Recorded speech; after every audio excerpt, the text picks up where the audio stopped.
नमस्कार दर्शक बंधु आज ହେଉଛି 6 फेब्रुआरी शुक्रवार। चलतु आज दिनर किछि मुख्य खबर उपरे नजर पकाइबा। प्रथमे रहिछि सरकारी चाकरी पई नुआ नियम बाध्यतामूलक हैला कंप्यूटर सर्टिफिकेट।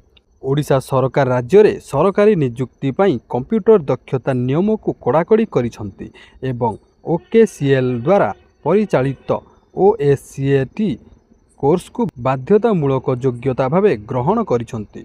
सरकार स्पष्ट करिसंती जे जेउ पदवी पई कंप्यूटर ज्ञान आवश्यक सेठारे एई सर्टिफिकेट किंबा यूजीसी एआईसीटीई स्वीकृत अनुष्ठान को पीजीडीसीए सर्टिफिकेट ग्रहण योग्य हेबो। एही विज्ञप्ति जरिया आशायींक मध्यरे थिबा दीर्घ दिनर द्वंद्व दूर होईछि एवं नियुक्ति प्रक्रिया रे स्वच्छता आसीबो बोली आशा करा जाईछि। इलेक्ट्रोनिक्स और सूचना प्रजुक्ति विभाग समस्त विभागीय मुख्यों को यह नियम पालन करने को निर्देश देइछन्ति। परवर्ती खबर फास्टैग नियम बदलिला आउ करने को पड़बनी केवाईवी। फास्टैग व्यवहारकारी एक बड़ आश्वस्ति खबर आसीछि जेउथिरे कार एवं जीप भली घरोई गाड़ी पई आउ नो योर व्हीकल बा केवाईवी प्रक्रिया करने को पड़ब नाही। वर्तमान बैंक गुड़िक निजे वाहन पोर्टाल गाड़ी तथ्य जांच करेंगे जहाँ फल ग्राहक मानक बारंबार कागजपत्र दाखल करिवार झंझटरू मुक्ति मिलिबो। तेबे ध्यान देबा कथा जे केवाईसी एवं केवाईवी अलगा अटे। आपणक वालेट सक्रिय रखिबा पई बैंक केवाईसी करिबा बाध्यतामूलक रहिबो। पुराना फास्टैग उपभोक्ता माने मध्य एही नुआ नियम द्वारा उपकृत हेबे। परवर्ती खबर आईएएस स्तर रे बड़ अदल बदल कले राज्य सरकार। अरविंद पाढ़ी को राजस्व विभाग दायित्व। आईएएस स्तर रे बड़ धरणर अदल बदल करिसंती राज्य सरकार। देवरंजन कुमार सिंह को स्टील और माइन्स अतिरिक्त दायित्व दिया जाइछि। वर्तमान उन्नयन कमिशनर अछंती देवरंजन। सेहिपरि सुरेंद्र कुमार को संसदीय व्यापार अतिरिक्त दायित्व मिलिछि। सुरेंद्र कुमार साधारण प्रशासन दायित्व रे मध्य रहिबे। परवर्ती खबर मोदी सरकार को बड़ निष्पत्ति निष्क्रिय हैला 2,50,000 रु अधिक आधार। डिजिटल जुगरे आधार कार्ड प्रत्येक भारतीय नागरिकों पाई सबुठारु आवश्यक परिचय पत्र पलटिछि। बैंक अकाउंट खोलिबा, सरकारी सब्सिडी पाइबा, pension, ration card, gas cylinder पाइबा किंबा कौनसी सरकार योजना पाइबा हेउ सबुठी आधार कार्ड निहाती आवश्यक। एपरी परिस्थिति रे जदि आधार कार्ड सहित जड़ित तथ्य भूल किंबा अपव्यवहार हुए तेबे यह साधारण लोकों पाई गुरुत्वपूर्ण समस्या सृष्टि करिपारे। यही समस्यार समाधान एवं आधार व्यवस्था को आहुरी मजबूत करने पाई मोदी सरकार एक बड़ एवं गुरुत्वपूर्ण निष्पत्ति नैचंती। सरकार एपर्यंत 2.5 कोटी रु अधिक आधार कार्ड को निष्क्रिय करिसंती। एही निष्पत्तिर लक्ष्य ठकेई को रोकिबा एवं सरकारी योजनार अपव्यवहार करुथिबा लोकों को रोकिबा। परवर्ती खबर कोयला खनि रे भयंकर विस्फोरण 10 मृत। मेघालयर तास्खाई स्थित एक कोयला खनि रे भयंकर विस्फोरण घटी। दुर्घटना अति कम 10 जन श्रमिकों मृत्यु घटी। घटना को नहीं पूरा अंचल रे चांचल्य खेली जाइछि। स्थानीय प्रशासन और पुलिस घटनास्थल रे पहुंची युद्धकालीन भित्ति उद्धार कार्य जारी रखिछंती। सूचना अनुसार तास्खाईर कोयला खनि रे अचानक बड़ विस्फोरण घटिथिला। फल खनि भितर काम करुथिबा श्रमिक एहार कबल रे आसीथिले।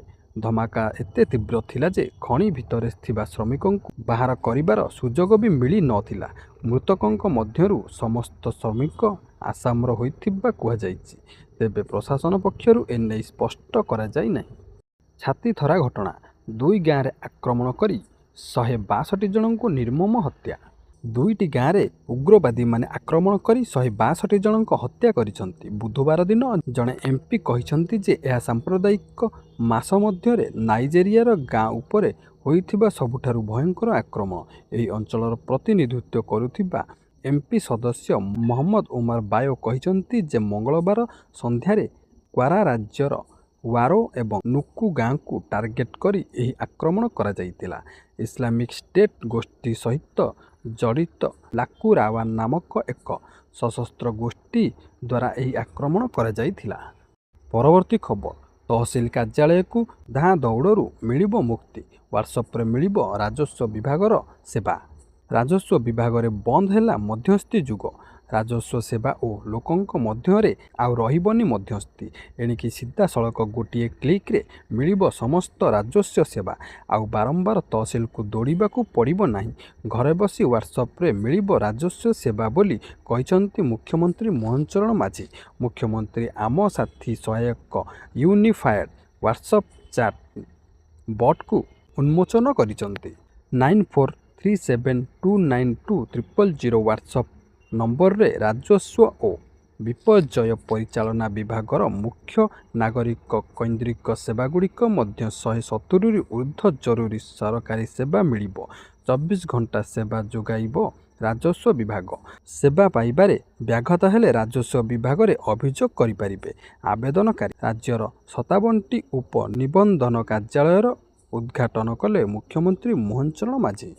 ପରବର୍ତ୍ତୀ ଖବର, ମାଓମୁକ୍ତ ଅଞ୍ଚଳ ହେଲା କୋରାପୁଟ ଜିଲ୍ଲା। ଦକ୍ଷିଣ ପଶ୍ଚିମାଞ୍ଚଳ ଡିଆଇଜି କନୱର ବିଶ୍ୱାଳ ସିଂଙ୍କ ସୂଚନା। ଆଜିଠୁ ମାଓମୁକ୍ତ ଅଞ୍ଚଳ ହେଲା କୋରାପୁଟ ଜିଲ୍ଲା। ଦକ୍ଷିଣ ପଶ୍ଚିମାଞ୍ଚଳ ଡିଆଇଜି କନୱର ବିଶ୍ୱାଳ ସିଂ ଦେଲେ ସୂଚନା। ଏସିଏମ୍ ରାଙ୍କର ଜଣେ ମହିଳା ମାଓବାଦୀ ମମତା ପୋଡ଼ିଆମି କୋରାପୁଟ ପୋଲିସ ନିକଟରେ ଆତ୍ମସମର୍ପଣ କରିଛି। ନିଜ ବନ୍ଧୁକ ସହ ଆତ୍ମସମର୍ପଣ କରିଛି ମମତା ପଢ଼ିଆମି। ତାଙ୍କଠାରୁ ଟିଫିନ୍ ବୋମା ସହିତ ଅଫୁଟା ଗୁଳି ଓ ଅନ୍ୟାନ୍ୟ ସାମଗ୍ରୀ ଜବତ କରାଯାଇଛି। ଗଣତାନ୍ତ୍ରିକ ପ୍ରକ୍ରିୟାରେ ବିଶ୍ୱାସ କରି ସମାଜର ମୁଖ୍ୟ ସ୍ରୋତରେ ସାମିଲ ହେବାକୁ ସେ ଆତ୍ମସମର୍ପଣ କରିଛନ୍ତି ବୋଲି କହିଛନ୍ତି ମମତା। ଆତ୍ମସମର୍ପଣ କରିଥିବା ମାଓବାଦୀ ମମତାଙ୍କ ଘର ଛତିଶଗଡ଼ରେ। ପରବର୍ତ୍ତୀ ଖବର, ହାଇକୋର୍ଟ ଏଏସ୍ଓ ପରୀକ୍ଷା କେଳେଙ୍କାରୀ 14 ଜଣଙ୍କ ତଥ୍ୟ ଦେଲା କ୍ରାଇମବ୍ରାଞ୍ଚ। ହାଇକୋର୍ଟ ଏଏସ୍ଓ ପରୀକ୍ଷା କେଳେଙ୍କାରୀ ଘଟଣାରେ କ୍ରାଇମବ୍ରାଞ୍ଚ ଗୁରୁତ୍ୱପୂର୍ଣ୍ଣ ତଥ୍ୟ କମିଶନରେଟ୍ ପୋଲିସକୁ ପ୍ରଦାନ କରିଛି। ପଞ୍ଚ ଅଫ୍ ଟେକ୍ନୋଲୋଜି ପ୍ରାଇଭେଟ୍ ଲିମିଟେଡ୍ ମାଲିକ ଶଙ୍କର ପୃଷ୍ଟି ସମେତ 14 ଜଣଙ୍କ ତଥ୍ୟ କ୍ରାଇମବ୍ରାଞ୍ଚ ପ୍ରଦାନ କରିଛି। ଏଥିରେ ସମସ୍ତ ଅଭିଯୁକ୍ତଙ୍କ ନାଁ, ଠିକଣା, ସିଡିଆର୍, ବ୍ୟାଙ୍କ ଆକାଉଣ୍ଟ ତଥ୍ୟ, ଆଇପିଡିଆର୍, ମୋବାଇଲ ନମ୍ବର କ୍ରାଇମବ୍ରାଞ୍ଚ ପକ୍ଷରୁ ଦିଆଯାଇଛି। ହାଇକୋର୍ଟ ଏଏସ୍ଓ ପରୀକ୍ଷା କେଳେଙ୍କାରୀ ଘଟଣାରେ ଥିବା ଅଭିଯୁକ୍ତ ପୋଲିସ ଏସ୍ଆଇ କେଳେଙ୍କାରୀରେ ସାମିଲ ଥିବାରୁ କଟକ ଡିସିପିଙ୍କ କାର୍ଯ୍ୟାଳୟ ପକ୍ଷରୁ ଏହି ଦସ୍ତାବିଜ ପ୍ରଦାନ କରିବାକୁ କ୍ରାଇମବ୍ରାଞ୍ଚକୁ ଚିଠି ଲେଖାଯାଇଥିଲା। ପରବର୍ତ୍ତୀ ଖବର, ପୁଣି ଭୟଙ୍କର ଟ୍ରେନ୍ ଦୁର୍ଘଟଣା। ଯାଜପୁରରେ ଚେନ୍ନାଇ ସେଣ୍ଟ୍ରାଲ ଏକ୍ସପ୍ରେସ୍ ଲାଇନଚ୍ୟୁତ। ସକାଳୁ ସକାଳୁ ବଡ଼ ଟ୍ରେନ୍ ଦୁର୍ଘଟଣା ଘଟିଛି। ଆଜି ଯାଜପୁର ଜିଲ୍ଲାର ଜଖପୁରା ଷ୍ଟେସନରେ ଚେନ୍ନାଇ ନ୍ୟୁ ଜଲପାଇଗୁଡ଼ି ଟ୍ରେନ୍ର 3 ଗୋଟି ଜେନେରାଲ ବଗି ଲାଇନଚ୍ୟୁତ ହୋଇଯାଇଛି। ତେବେ ଏଥିରେ କୌଣସି ଯାତ୍ରୀଙ୍କ କିଛି କ୍ଷତି ହୋଇନାହିଁ। ଲାଇନ କାର୍ଯ୍ୟ ଚାଲୁଥିବା ବେଳେ ଟ୍ରେନ୍ ଗତି କମ୍ ଥିବାରୁ ଯାତ୍ରୀ ଦୁର୍ଘଟଣାରୁ ବର୍ତ୍ତି ଯାଇଛନ୍ତି। ପରବର୍ତ୍ତୀ ଖବର, ସିଭିଲ ସର୍ଭିସ ପରୀକ୍ଷା ପାଇଁ ପରିବର୍ତ୍ତନ ହେଲା ନିୟମ। ନୂଆ ଗାଇଡଲାଇନ ଜାରି କଲା ୟୁପିଏସସି।